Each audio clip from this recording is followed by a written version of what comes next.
parade will now complete an advance in review. This traditional movement has been used since the 18th century, where units of the British Army would advance in battle with their king's cutlass flying at the centre of the formation.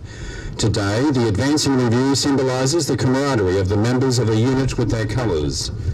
Ladies and gentlemen, I ask that you please stand for the advance and general salute to the reviewing officer.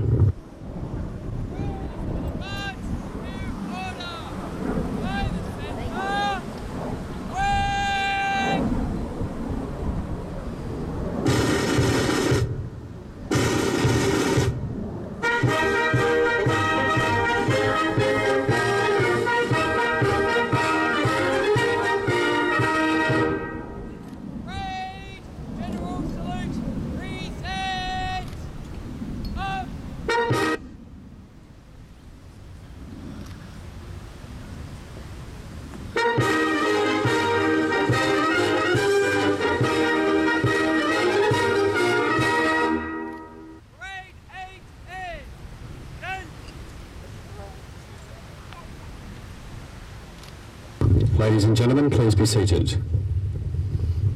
The parade commander will now invite the reviewing officer to address the parade and present today's awards.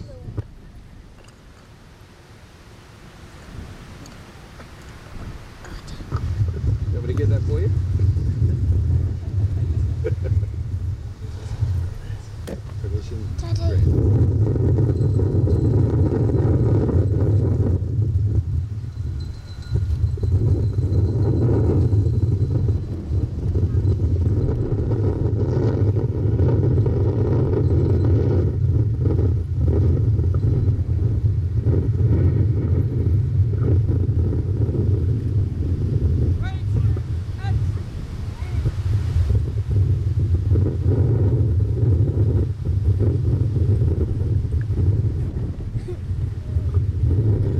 I thought I'd wait till he got his hat back on. It's a great pleasure to be here with you today as your reviewing officer. Today marks the 110th anniversary of Australia's national flag. And under that national flag, Australians have been serving for all of this period of time, and they continue to serve to this day. Back in August of 1942, there was a Kitty Hawk pilot named Harry Kerr. He sadly passed away a little while back. Harry Kerr was part of a team of brave Kitty Hawk pilots that fought at the Battle of Milne Bay. The Battle of Milne Bay was one of the great turning points of the Second World War. It was the first land defeat of the Japanese army until that point. Prior to that, they had swept all before them. But at Milne Bay, after other Japanese had landed at Buna and Gona and advanced forward to Kokoda. At Milne Bay, the Air Force and the Australian Army fought together to defeat the Japanese right there in just a matter of weeks. The failure to take the airstrip at Milne Bay ensured that the flank that they wished to take to advance towards Port Moresby was denied. Had they not been successful on that day and over those weeks, then the Battle of Kokoda and Isurava and all of those battles that took place along the Kokoda track may well have gone differently. But it was Harry Kerr and his other Kitty Hawk pilots who were strafing the enemy as the Australian Army advanced and forced the Japanese back into the sea, that key battle, which is now remembered as a series of battles as the Battle for Australia, was won. Now, Harry wasn't that much older than you young men and women who stand before me here today. When he went out to Wagga to learn how to fly, and then he went into battle. And the same values that Harry had and lived all his life and were nurtured in the Australian Air Force are the same values that you're learning here today as part of the Air Force cadets. And I want to commend you for making a choice to be part of it, making a choice to serve under that same flag that Australians have been serving under now for over 100 years. And to commit to those same values. 30% of those who enlist in the Australian Air Force come out of the Air Force Cadets. Now, some of you will choose, as you've told me, to go forward into that service. Others will make different choices. But what I do know is that your time in the Air Force Cadets will have been very well spent. It's not just the friendships that are formed and the fellowship that is had, but it's the lessons of discipline and teamwork, of application, of testing yourselves and each other, of proving yourselves and building your confidence.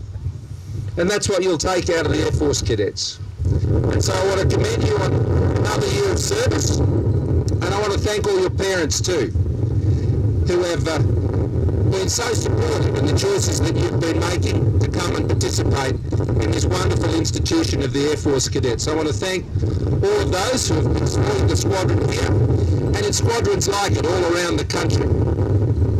And I want to wish all of you and your families a very Merry Christmas and a very happy and safe New Year. And I also want to say I'm a pretty proud godfather too of Marcus. Well done. So I thank you for the opportunity to come and join with you here today. I wish you well for next year. And for those of you who are moving on into new fields of endeavour, I'm sure that you have been equipped well in the Air Force Cadets to achieve everything that you set your heart upon. So, be true to those values which you've learned here, under the flag which has flown over this country for 110 years. And look, like good old Harry Kerr from the Shire, in this case, I think he would have been pretty proud of what he saw today. I know he will. Thank you and God bless.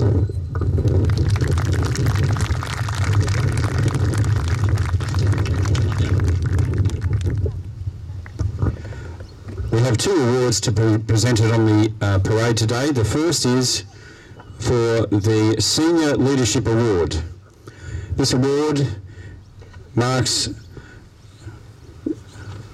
the importance of leadership training within the Australian Air Force Cadets. Leadership is commonly recognised as an ideal characteristic, and this award has been earned. We have split the two awards today, one for senior leadership and one for junior leadership. And today the award is given to Cadet Warrant Officer Christopher Sang.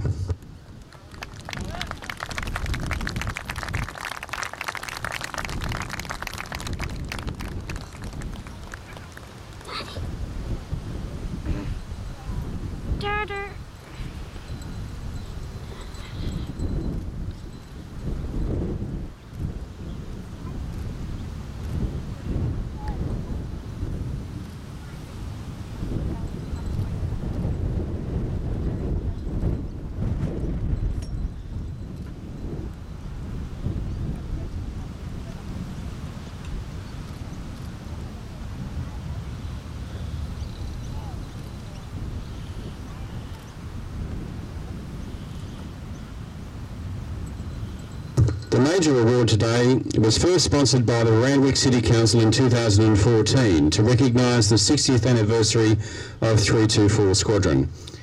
The Randwick Council Sword of Excellence recognises a member who possesses qualities of leadership, discipline, consistent dress and bearing, strong academic results and commitment to the squadron. Throughout the year, Cadet Flight Sergeant Mantefe has shown dedication to the cadets. Her enthusiastic approach to home training and extracurricular training has earned her the respect of her peers and subordinates.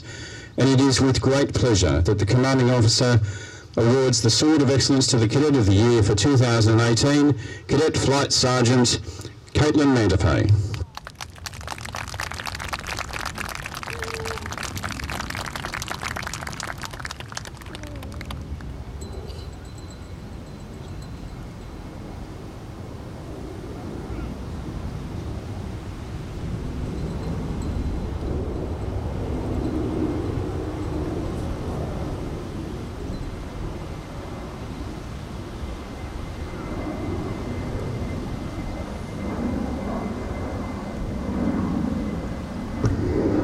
The Commanding Officer of 324 Squadron, Flight Lieutenant Bradley Haywood, has a small presentation to the Reviewing Officer.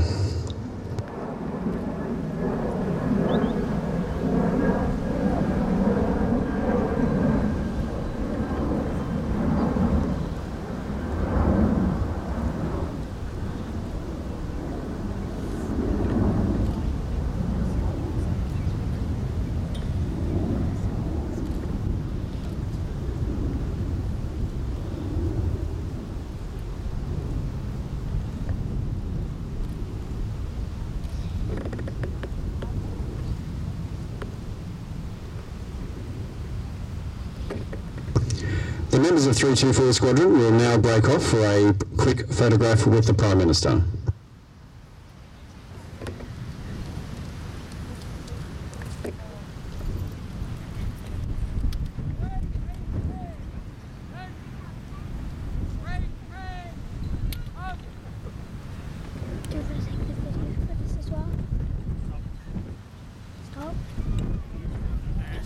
Stop now. Hold that.